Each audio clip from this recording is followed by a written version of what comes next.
오늘부터는 새로운 장으로 넘어갑니다. 강의 안으로 보시면 156쪽 제4장 신정왕국인 통일 이스라엘이라는 이런 제목으로 오늘부터 새로운 주제로 강의를 시작하겠습니다.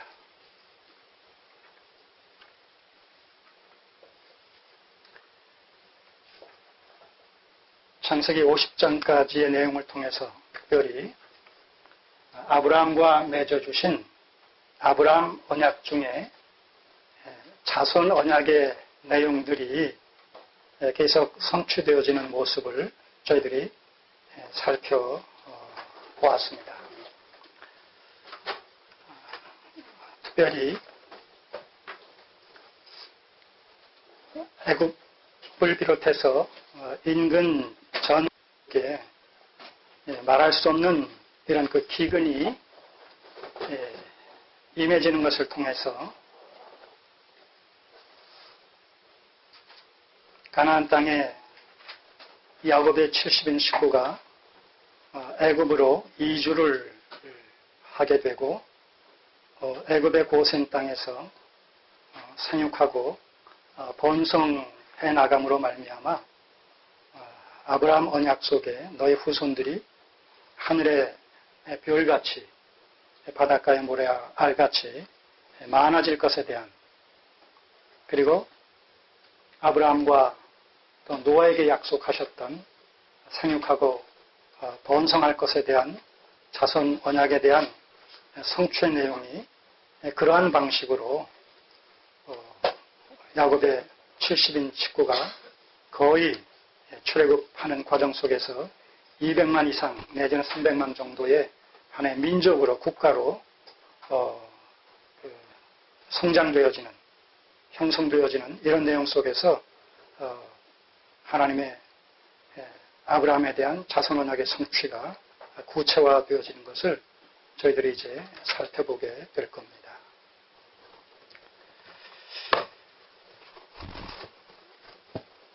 우리 성경을 통해서 강의 안의 내용들을 요약적으로 살펴보면서 나가도록 하겠습니다. 출애굽기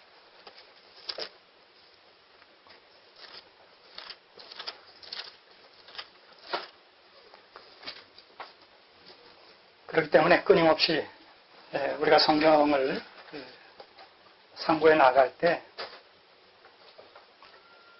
이 언약을 하나의 근간으로 해서 언약적 구속사관에 입각해서 성경을 탐구해야 됩니다.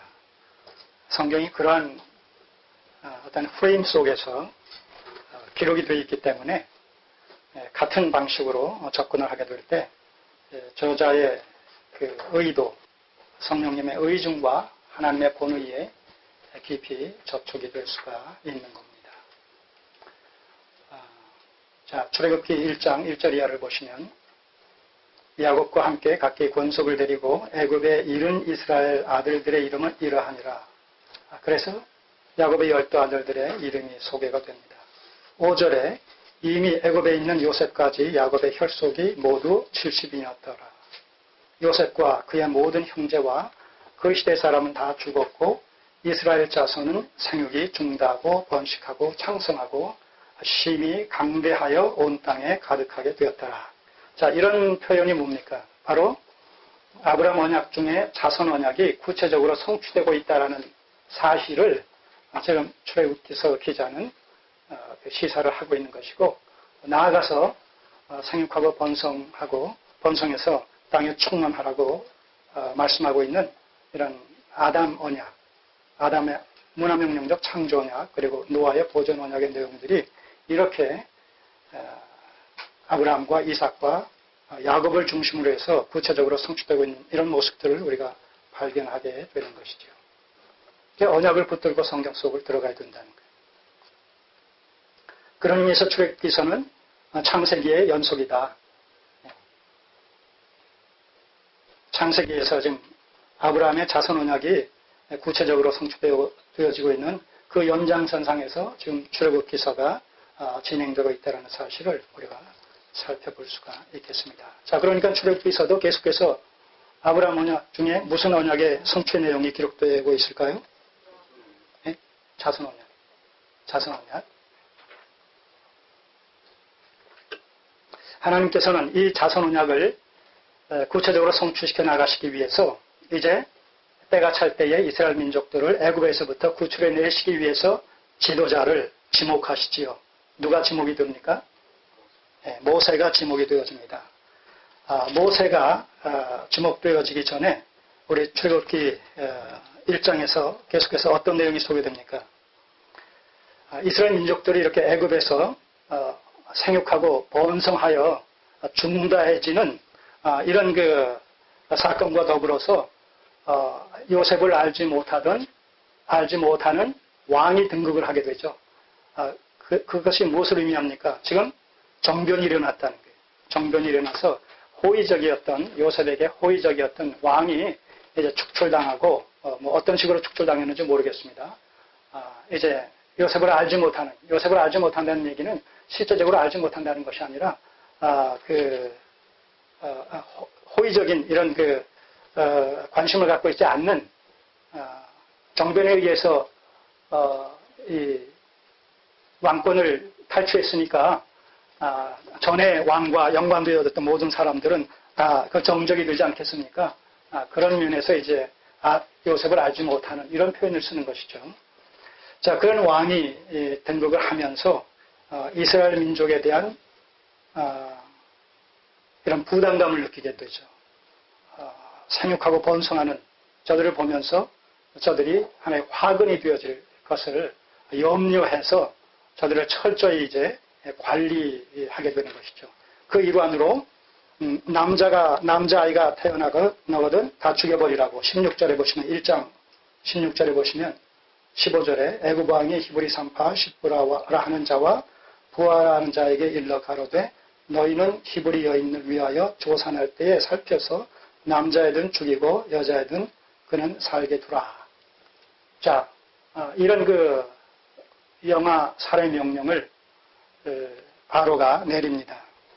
자, 우리는 이런 사건을 단순히 조금 전에 말씀드렸듯이 이스라엘 민족이 거대한 이런 그 민족으로 형성이 되어지고 국가로 그렇게 나타나게 될 때에 하나의 두려움의 대상이 되어질 수 있다라는 그런 의미에서 이 남자 아이들을 갖다가 사전에 죽여버리는 이런 그 바로의 명령 속에서 외적인 그런 관점이 아니라 표면적인 관점이 아니라 이면적이고 내적인 관점에서 이것을 해석해야 되는 것이죠. 다시 말해서 여자의 후손 언약 속에 창세기 3장 15절에 여자의 후손 언약 속에 두 이런 그 민족 간에 두 계보 간에 적대적인 이런 투쟁의 역사가 예언되어 있지 않습니까? 바로 여기서 나타나고 있는 바로가 그런 의미에서 사단의 하수인으로 이렇게 그 등장을 함으로 인하여 여자의 후손의 계보를 단절시키고자 하는 그런 의도에서 이스라엘의 남아를 태어나는 대로 죽이게 하는 이런 그 영아 살해 명령을 내리고 있다는 것입니다. 자, 이런 것들을 우리가 앞에서부터 언약적 구속사건에 입각해서 내려오는 가운데서 포착하지 못하면 그런 단순히 어떤 그 왕권 유지의 일환으로 정치적인 군사적인 어떤 그 목적의 일환으로 이스라엘을 두려워하는 나머지 그 남아들을 살해하는 그런 현실적인 입장에서 접근하고 해석을 하게 된단 말입니다. 그런 것이 아니라는 것이죠. 여기서 이제 하나님께서 도우심으로 말미암아 이런 바로의 시도가 무의로 끝나죠. 그러자 21절 산파는 하나님을 경외하였으므로 하나님이 그들의 씨를 왕성케 하신지라. 그러므로 바로가 그 모든 신민에게 명하여 가로되 남자가 나거든 너희는 그를 하수에 던지고 여자여든 살리라 하였더라. 자, 두 번째 이제 그 애굽 사람들로 하여금 이 살해 명령을 또 내리죠. 근데 수장 명령을 내려서 죽이라고 하죠. 이런 가운데서도 누가 보존이 됩니까? 2장에 보게 되면 모세가 보존이 되어지잖아요. 모세가 이렇게 수장 명령을 내렸음에도 불구하고 모세를 오히려 애굽의 딸 바로 왕의 딸 공주에 의해서 그 어린 모세가 구출을 받고 바로 왕 깊숙한 그 궁전 속에서 그 양육을 받지 않습니까? 자, 이런 사건을 통해서 우리가 추정할 수 있는 것은 뭐예요? 바로의 이 이스라엘 민족들의 영아 수장 명령도 결국은 무위로 돌아간, 수포로 돌아간 그런 그 사실들을 충분히 미루어서 짐작을 하게 된단 말입니다.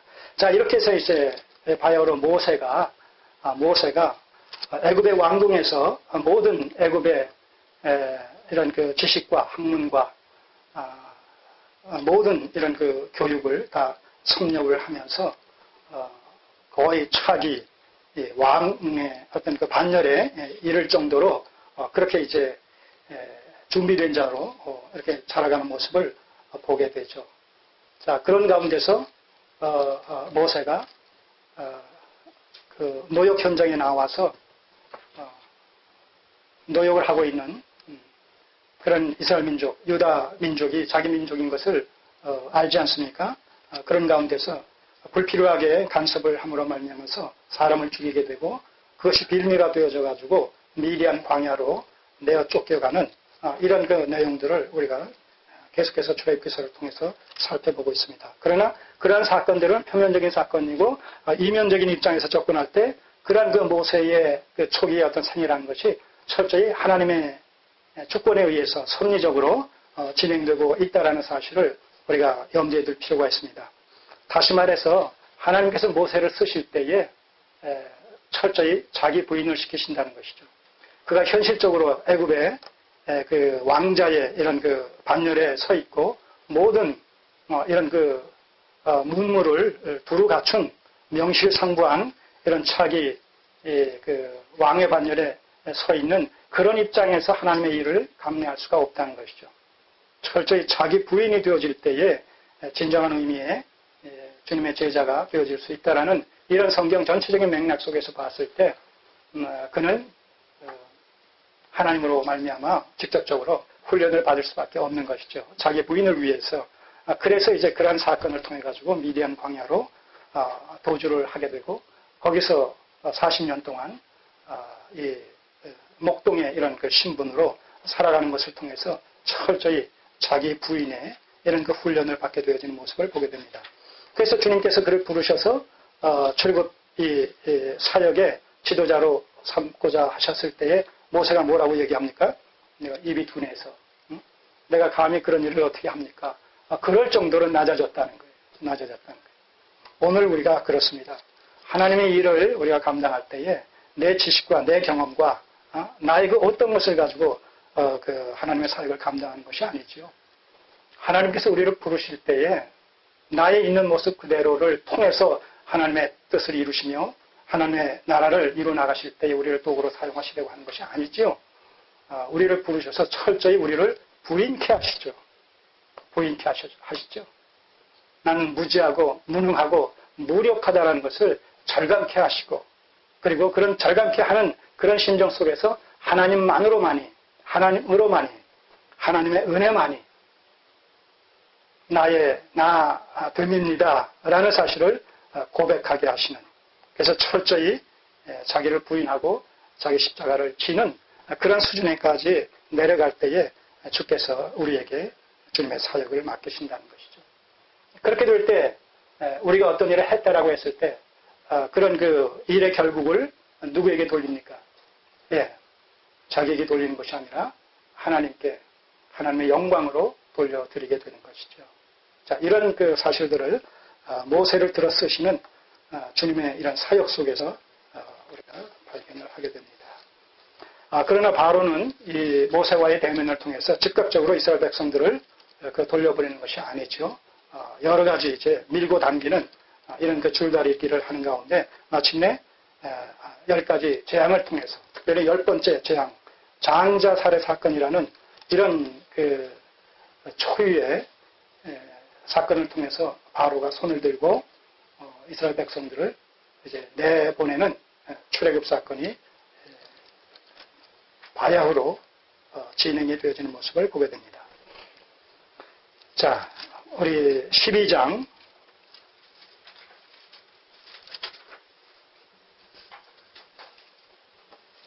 우선 12장 13절.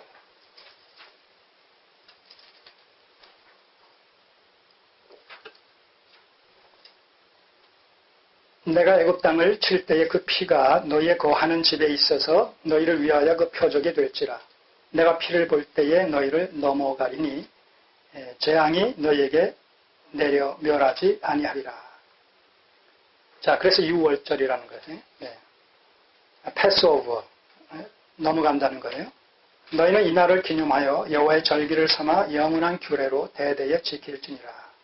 그래서 6월절 절기를 대대에 지킬 것을 명하시면서 영원한 규례로 명하십니다.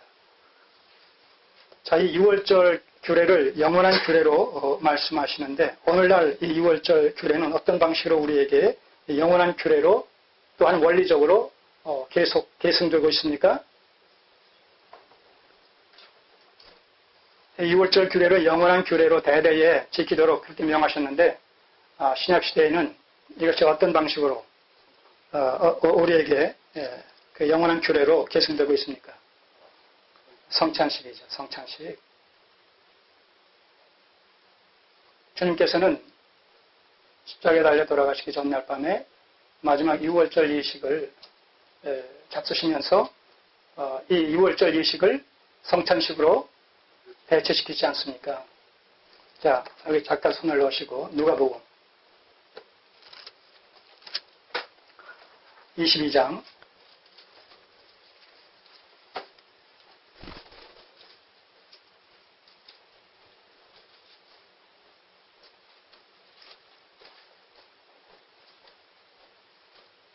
14절이야. 22장 14절이야.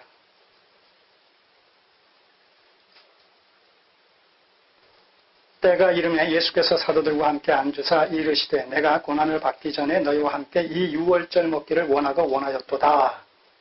자, 그렇게 해서 이제 6월절 예식을 쭉 잡습니다.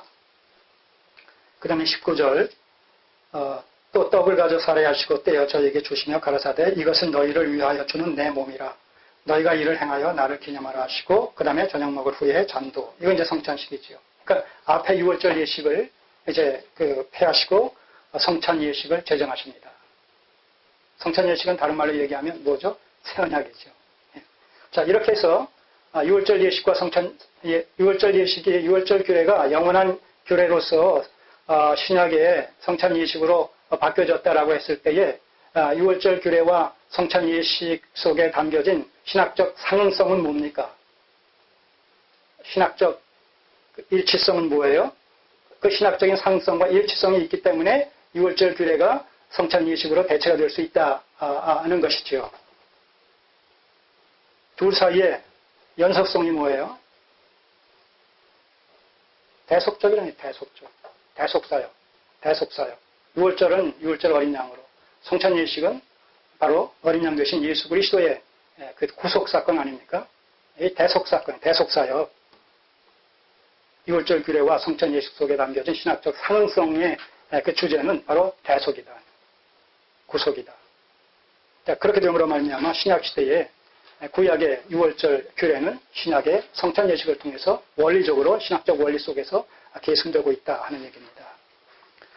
자, 어쨌든 자, 그렇게 다시 넘어가셔서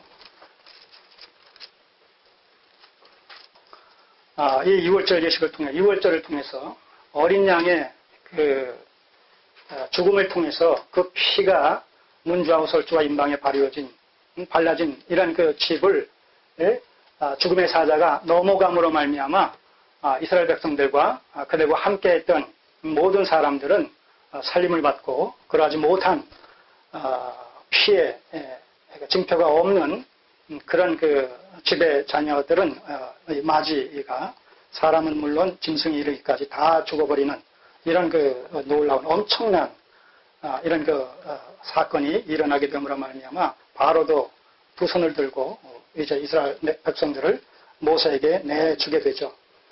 자, 그 내용이 이 12장 40절을 보세요. 이스라엘 자손이 애굽에 거주한 지 430년이라 430년이 마치는 그날에 여호와의 군대가 다 애굽 땅에서 나왔은즉 이렇게 기록하고 있단 말입니다. 자, 여기 손을 놓으시고 이 말씀은 지금 무엇을 염두에 둔, 어떤 말씀을 염두에 둔 그 성취 사건이냐라고 했을 때 바로 창세기 15장에 아브라함에게 횃불 언약식을 아브라함 언약에 대한 맹세적 보증으로 맺어주신 횃불 언약식의 내용이 바로 이와 같은 식으로 430년 후에 성취되고 있다는 사실을 지금 출애굽기 기자는 이야기하고 있다는 것이죠. 자, 창세기 15장에 보시면 특별히 13절, 15장 13절.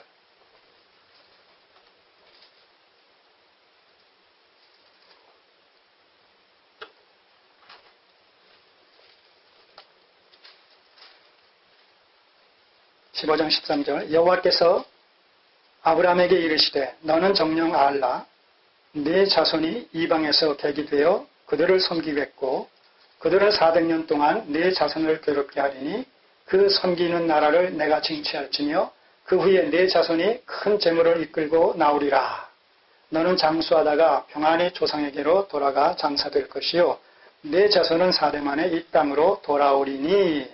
바로 이 말씀의 성취로 지금 출애굽 사건이 일어나는 겁니다.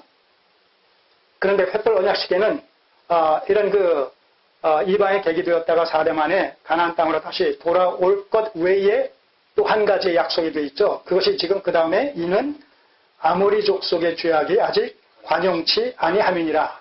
이 얘기는 가나안 땅으로 다시 돌아오게 될 때에 그 시점이 어떤 시점이냐 하면 가나안 땅의 족속들을 대표하고 있는 아모리 족속의 죄가 관영에 있음으로 말미암아 그들을 심판해야 되는 그러한 시기와 맞물려 있다는 거예요.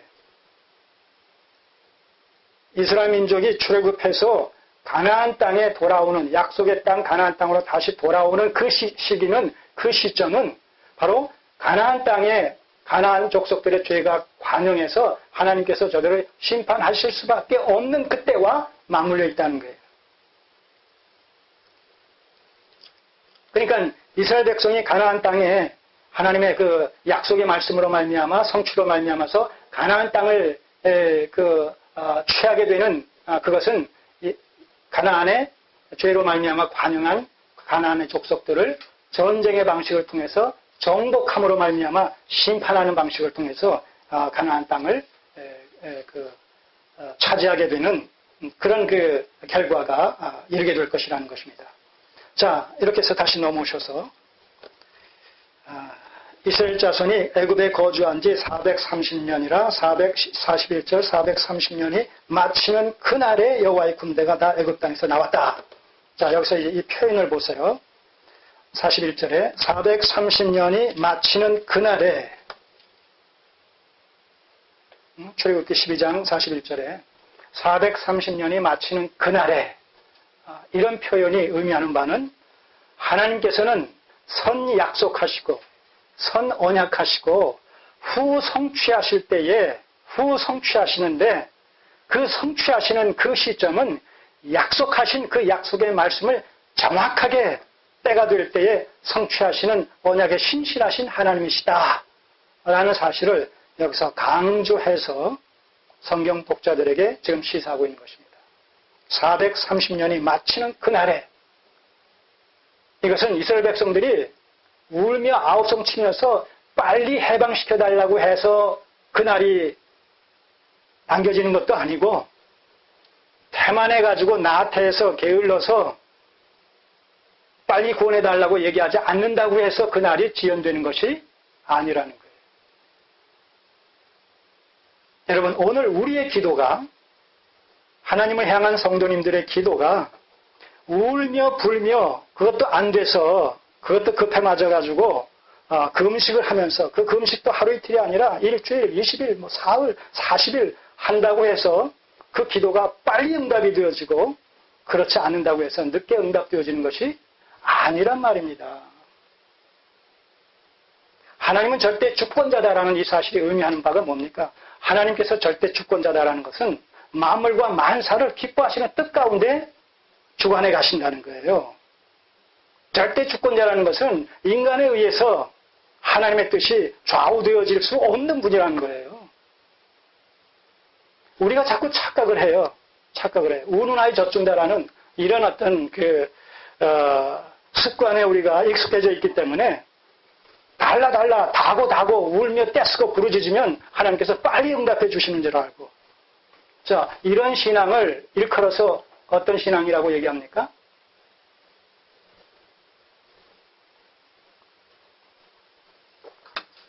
지성강천주의 신앙. 맞아요. 여러분, 지성강천주의. 지성을 드리면 하나님이 감동해가지고 들어주시는 지성강천주의 신앙은 여러분, 그건 성경적이고 기독교적인 신앙이 아닙니다. 그것은 샤머니즘이에요. 그것은 우상숭배적인 신앙이에요. 그래서 기복주의 신앙과 더불어서 지성강천주의 신앙은 성경적인 신앙관이 아닙니다.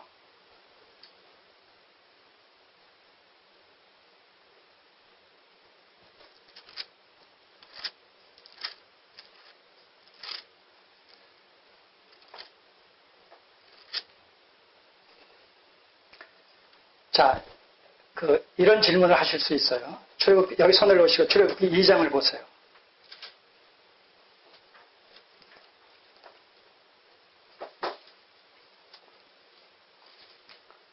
그래서 이 입체적으로 성경을 해석하지 않으면, 다시 말해서 평면적으로 성경을 해석하게 되면 자칫 자의적인 이런 해석의 함정에 빠질 수가 있어요.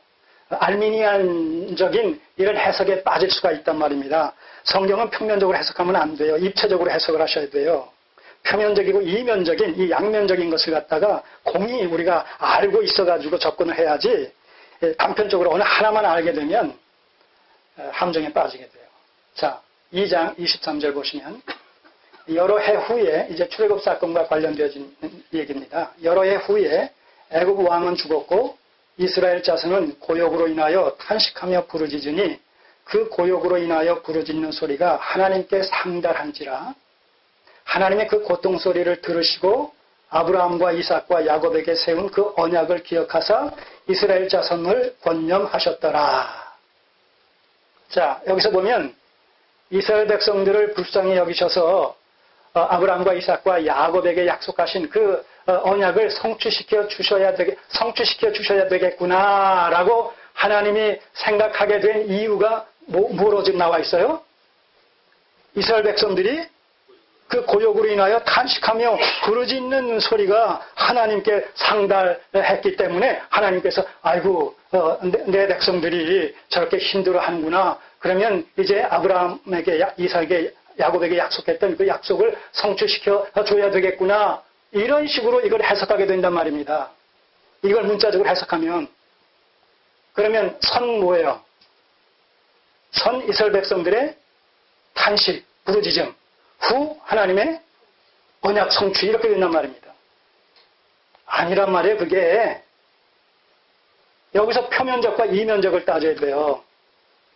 자, 하나님의 언약이 430년이 참에 하나님의 언약이 성취되어질 그때가 이면적인 입장이에요. 구속사적인 관점에서 보면. 근데 그것이 표면적으로 세속적인 관점에서, 역사적 관점에서 보게 되면 이스라엘 백성들이 이 애굽의 바로왕의 그 학종으로 말미암아 노동력이 착취되어지는 이런 과정 속에서 탄식하며 부르짖을 수밖에 없는 그런 상황이 이 표면적으로는 세속 역사적인 관점에서 봤을 때는 전개되고 있단 말입니다. 표면적으로는.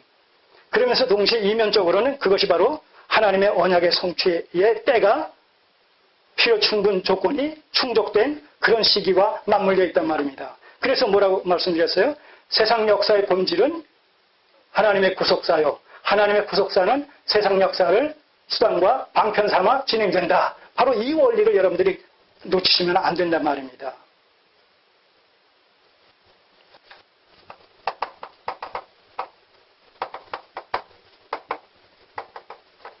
역사의 본질은 하나님의 구속사. 또 하나님의 구속사 세상 역사를 방편 삼는다. 방편 방편삼아 진행. 자, 요거 이 세상 하나님의 구속사와의 불가분리의 관계성.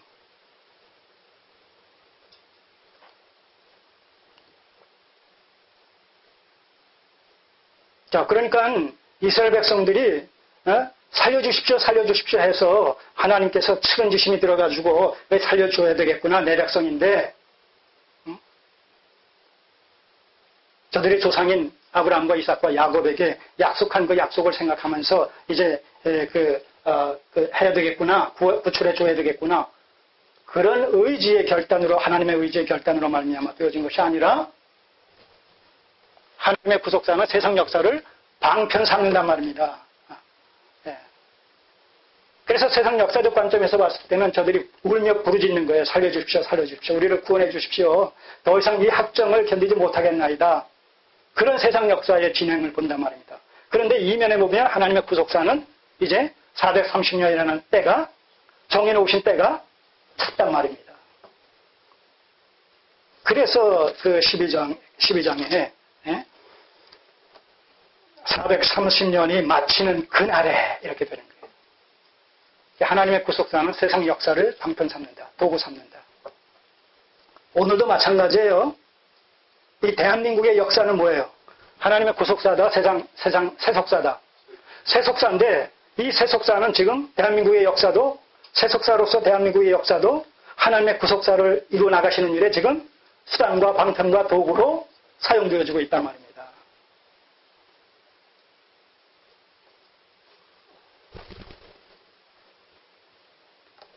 자, 그런데 여기서 이상한 설명이 나오죠. 마치는 그날에 이스라엘 백성이 애굽 땅에서 나왔음즉, 이래야 될 텐데 지금 뭐라고 돼 있어요? 여호와의 군대가 애굽 땅에서 나왔다. 이렇게 여호와의 군대. 여러분 430년 동안 종살이하고 있던 이스라엘 백성을 지금 출애굽기 기자는 그 출애굽 사건과 연관시켜서 얘기할 때 뭐라고 불러요? 여호와의 군대라는 거예요. 노예 집단에 불과한, 노예 집단에 불과한. 그야말로 여호와의 신앙도 유명무실하게 되어질 수밖에 없는 그런 상황 속에서 저들이 지금 구출함을 받고 있는 이런 상황 속에서 지금 저들을 일컬어서 여호와의 군대라고 얘기한단 말이에요. 왜 여호와의 군대라고 했을까? 노예 집단에 불과한 430년 동안 종살이하고 있던 저들을 지금 모세를 앞세워서 출애굽시키시는 가운데 그 출애굽하고 있는 그들의 이스라엘 백성들을 향해서 여호와의 군대다. 자, 여러분들이 여기서 조금 더 이 아브라함의 언약을 진전시켜 보세요. 아브라함의 언약을 진전시켜 보시라고요.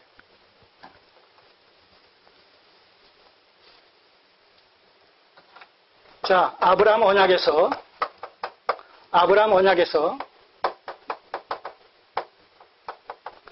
자손 언약의 성취는 그 다음 단계로 무슨 언약에게로 나아가게 되죠? 땅 언약에. 자손 언약의 성취는 그 다음 단계로 땅 언약의 성취의 역사를 향하여 나아간단 말입니다. 다시 말해서 출애굽한 이스라엘 백성들은 어디를 목표 삼아서 지금 진행해 나가야 돼요? 가나안이란 말입니다. 가나안.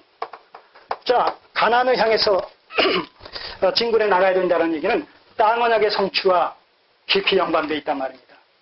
근데 땅 언약의 성취는 아까 얘기했죠? 횃불 언약식 속에 4대 만에 가나안 땅으로 돌아올 것을 약속하시면서 또 하나의 약속, 그 4대 만에 가나안 땅으로 돌아오는 그 시점은 가나안 족속들과의 관계성 속에서는 어떤 성격을 띠고 있다고요? 아모리 족속이라는 이름으로 대표되어지는 가나안 족속들의 죄의 관영이란 말입니다. 여러분, 죄의 관영은, 성경 속에서 죄의 관영은 필연적으로 어떤 사건이 동반됩니까? 하나님의 심판이란 말입니다. 노아 때의 죄의 관영은 심판, 소돔과 고모라 때의 죄의 관영은 심판, 그리고 마지막 말세 때에도 죄의 관영은 이제 종말론적인 심판이란 말입니다. 자, 그러니까 지금 가나안 땅을 가나안 땅을 정복하는 방식으로 땅 언약이 성취되어진단 말입니다.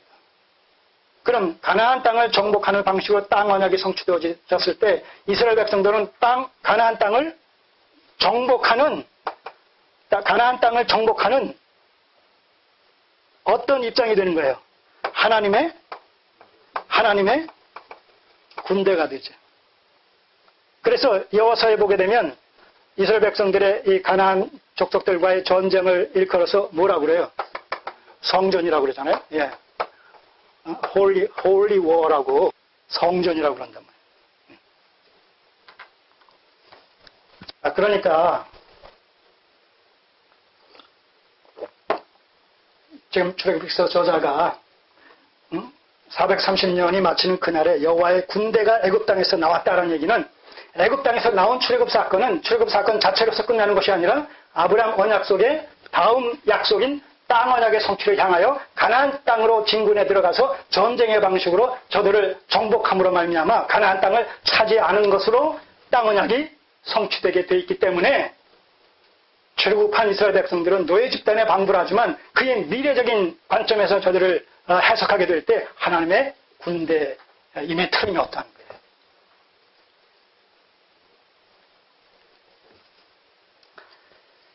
자, 이렇게 해서 이제 이스라엘 백성들은 출애굽을 하게 되고 하나님께서는 출애굽시킨 이스라엘 백성들을 그 블레셋 지경인 가나안 지경을 통해서 가나안 땅으로 직접 이끌어 가시지 않고 밑으로 돌아서 홍해를 건너서 그 시내산 광야로 이끌어 가시죠.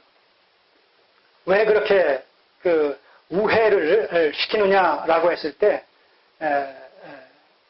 그래서 홍해를 건너게 하셔서 광야길을 건너서 돌아 가나안 땅으로 가게 하시느냐라고 했을 때 바로 하나님의 이런 그 훈련의 목적 때문에 그렇다는 것이죠. 430년 동안 종살이하던 이스라엘 백성들이 블레셋 지경을 통과할 때에 가장 막강한 당시에 이 군대 세력으로 존재하고 있었던 블레셋과의 피할 수 없는 전쟁을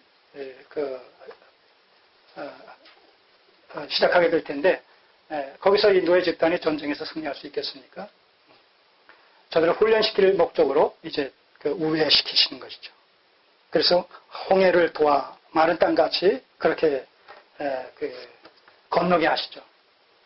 그 마른 땅까지 건너게 하시는 그 홍해 도와 사건 속에서도 철저히 하나님만 의지하게 하는 430년 동안 종살이 하는 가운데 이스라엘 백성들은 명색만 아브라함의 후손들이고 또 아브라함의 후손들로 말미암는 여호와의 신앙을 소유한 자들이지 실제적으로 신앙에 거의 전무하다시피 한 자들이란 말입니다. 더하여 뭐 했어요? 더하여 애굽의 이런 그 이방 문화, 이교도적인 문화와 우상 숭배, 각종 우상을 숭배하는 이런 문화에 잔뜩 저들은 되어 있는, 익숙해 있는 그런 가운데 저들이 존재하고 있단 말이죠. 그러니까 그런 것들을 이교도의 어떤 문화의 잔재들을 다 제거시키고 명실상부한 여호와의 신앙으로 재무장을 해야 되는 과정 속에서 훈련은 절대적으로 필요했다는 것이죠. 그래서 홍해 도화 사건을 저들이 허락하시는 거예요. 홍해 도화 사건을 허락하실 때에 먼저 물을 제거시키고 마른 땅같이 그 홍해를 건너게 하심으로 말미암아 하나님의 초자연적인 역사를 다시 한번 목격하게 하시고 뒤따라오던 애굽 군대를 거기에 다 수장시키심으로 말미암아 구원을 영원히 안전하게 보증하는 그런 그 성격과 더불어서 신약의 기자들은 또 그런 것을 세례의 한 그 모형으로도 이렇게 설명을 하고 있지 않습니까? 어쨌든 그렇게 해서 이 광야 40년의 훈련을 통해서 명실상부하게 하나님의 백성으로 거듭나는 이런 그 역사를 주도해 가신단 말입니다. 자, 그런 가운데서 이제 중요한 대목만 지금 여러분들에게 말씀드리는 겁니다. 마침내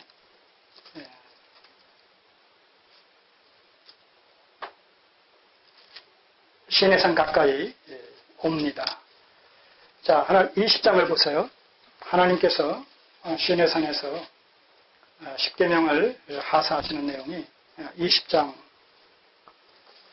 소개되고 있는데 특별히 20장 1절, 2절에 십계명의 서문을 여러분들이 유의할 필요가 있어요.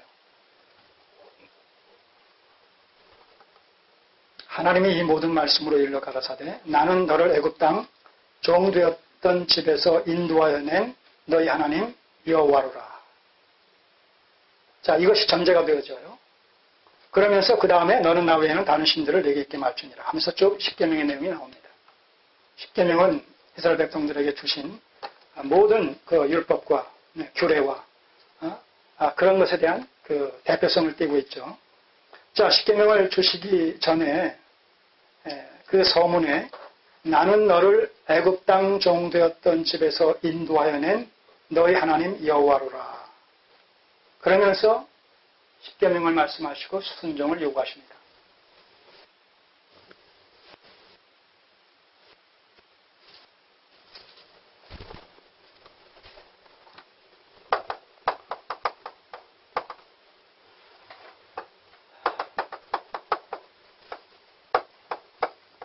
자, 십계명을 통해서 하나님께서는 순종을 요구하시는데, 자, 이 십계명을 통해서 순종을 요구하시기 전에 그 순종의 당위성, 순종밖에 없는 그 당위성을 뭐라고 전제하셔요? 애굽 땅 종되었던 집에서 인도하여 낸 너희 하나님. 다시 말해서 하나님의 구원 사건. 하나님의 구원 사건. 그렇죠? 출애굽 사건. 하나님의 구원 사건은 출애굽 사건인데 하나님의 구원 사건을 전제로 해서 순종을 요구한단 말입니다. 그리고 하나님의 구원 사건인 출애굽 사건은 또 어디에 근거한 사건입니까? 아브라함 언약에 근거한 사건이에요. 자, 아브라함 언약은 언약의 성격상 은혜 언약의 행위 언약이에요. 은혜 언약이라면 하나님께서 일방적으로 맺어주신 언약이기 때문에 은혜 언약이란 말입니다. 자, 은혜 언약인 아브라함 언약 속에 자손 언약에 대한 성취가 지금 출애굽 사건을 통해서 하나님께서 이스라엘 백성들을 애굽에서 구원하시는 이런 방식으로 지금 성취가 되고 있단 말입니다. 그러니까 이 하나님의 구원 사건, 아브라함 언약에 근거한 자손 언약의 성취의 일환으로서의 하나님의 구원 사건은 철저히 뭐예요? 은혜 사건이란 말입니다. 그렇죠? 은혜적 사건이에요. 성경의 원리 중에 또 하나, 하나님의 은혜는, 하나님께서 베풀어 주신 은혜는 그 은혜를 입은 자의 입장에서는 은혜를 베푸신 하나님을 향하여 마땅히 뭐 해야 된다? 순종해야 된다. 예. 은혜와 순종의 함수관계. 자, 은혜와 순종의 함수관계는 야고보 사도의 입장에서 봤을 땐 믿음과 행함의 함수관계와 같은 맥락에서 우리가 해석이 되어지죠. 예. 그러니까 은혜를 입은 자는 은혜를 베푸신 분에게 마땅히 순종해야 된다는 거예요. 이때 이 순종은 조건부예요? 아니면 무조건이에요? 무조건은 본분과 도리 차원이라는 거예요. 이해하시겠어요? 자, 은혜와 순종의 관계, 은혜와 순종은 불가분리의 함수 관계를 맺고 있는데 이때 은혜를 입은 자는 은혜를 베푸신 분에게 순종을 해야 되는데 이때 순종은 조건부가 아니라 무조건이란 말이에요. 무조건. 다시 말해서 본분과 도리 차원에서 마땅히 그렇게 해야 된다는 거예요. 자, 이것이 신약적 관점에서는 뭡니까? 누가복음 17장 10절에